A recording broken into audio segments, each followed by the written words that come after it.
Subscribe कीजिए ई Hindi Urdu channel को और प्रेस कीजिए इस बेल आइकन को हमारे टेक वीडियोस सबसे पहले देखने के लिए। हेलो दोस्तों, ई हिंदी उर्दू चैनल में आप सभी का स्वागत है। दोस्तों, आज की इस वीडियो में मैं आपको बताने वाला हूँ आपके विंडोज़ 10 पीसी में अगर आप डुअल बूट सिस्टम रन कर रहे हैं तो आपको उसके अंदर जो है दोस्तों डिफ़ॉल्ट ओएस जो है सेट करना है।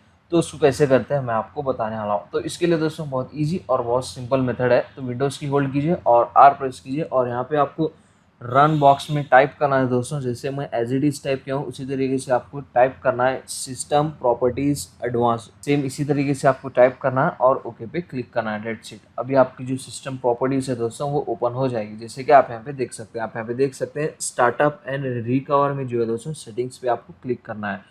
उसके बाद यहाँ पे आप देख सकते हैं डिफ़ॉल्ट ऑपरेटिंग सिस्टम। अगर आप डुअल बूट रन कर रहे हैं आपके विंडोज़ में तो आप ये ड्रॉप डाउन मेन्यू को एक्सटेंड कीजिए और यहाँ से जो है दोस्तों डिफ़ॉल्ट ओएस आप अपने विंडोज़ 10 के लिए सेट कर सकते हैं। यहाँ से आप इसको इजीली जो है सेलेक्ट कीजिए और उसके बाद ओके पे क्लिक कीजिए और फिर से एक मरतबा जो है ओके पे क्लिक कीजिए। That's it. तो अभी आपका जो डिफ़ॉल्ट ओएस है दोस्तों आपके विंडोज़ 10 में सेट हो गया है। तो इस तरीके से आप इजीली जो है दोस्तों डिफ़ॉल्ट ओएस को जो है डुअल बूट सिस्टम में सेट कर सकते हैं। तो उम्मीद करता हूँ दोस्तों आपको शॉर्ट सा सिंपल सा इन्फॉर्मेशन सा वीडियो पसंद आ गया हो। अगर आ गया हो तो दोस्तों प्लीज़ लाइक कीजिए, शेयर कीजिए और हमारे चैनल को सब्सक्राइब किए बिना मत जाइए। मिलते हैं इसी तरह के और भी इंटरेस्टिंग वीडियोस के साथ। Thank you.